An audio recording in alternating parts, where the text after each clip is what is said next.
الله naxariistay waxa maanta magaalada Gaalkacyo qaran lagu sameeyay gudoomiyihii haweenka gobolka Mudug marxumadada Yuusuf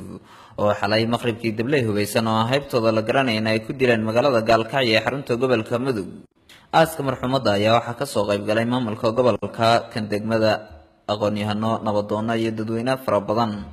ugu horeyn ayaa waxa goobta ka hadlay Sheekh Cabdiraxmaan Salaad Diirshe qoor dheere isagoona sheegay in haddii ummadu ay hagaagto ay ka badbaadayaan musiibooyinka aynu hagaagno oo waa way annagu aynu qofkii la arkaba gaarkiisa u noqdo taa'ib muslixa waxaan noqon lahayn masaa'ibaha Ilaahay way ka badbaadi lahayn waxa ina taabtina ku dhacay waa wixii aynu galay wax yar oo kamid ah وما أصابكم مصيبة فبما كسبت أيديكم ويعفو عن كثير قال الله تعالى في كتاب العزيز وحين كل ابن آدم وحي الله تمادين وحي روكم يدويه لكن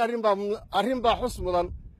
وحا أرنتان إن تصيصا عمل كوانا أكسن إن كددالو وهي قرب الله صوص عريبا ولا وحي صوب بحضي قفك وناك الشقي إلى الشهيد كدكتو مركا أرنتاس وحي نودي ليسا كرتقان سوفلين نقرنه هذا ذاتك قدام يي ومقالة بالشهادة معناها ولاها وقبرنا كمل هاي عمر كمل سعيد الرجل كمل هاي وذاتك ينوش شقين شري مركا وحي حالات داس الأمر رئيسا قف كستو تشند دون يبا إنه إملانا كذاتك مساكين تاع الصومالية دو قحا هدي لها كدر جيو علكا يلاهي كوكا الشيء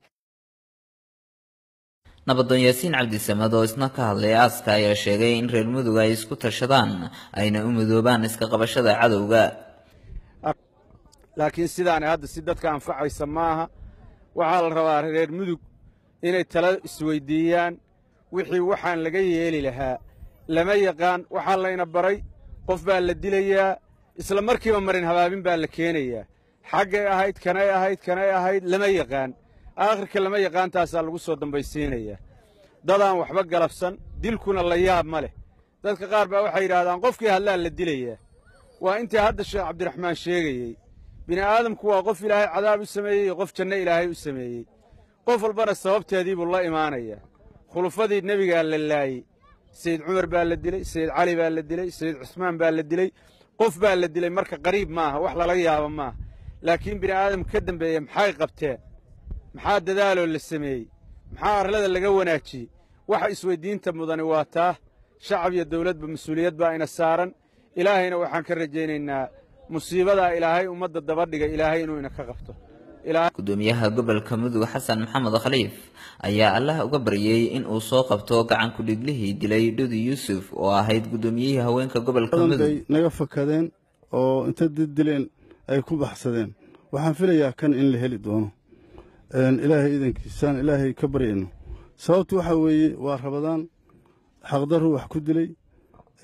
annagoo dhan baa ma garanaysaa ilaahay u baryayna waana baaraynaa oo waa raadinaynaa insha Allah waa helaynaa waxaana rajaynaynaa in ilaahayna siinayo ilaahay wax fiican baa laga rajeeyaa qofkaas dambiilaha oo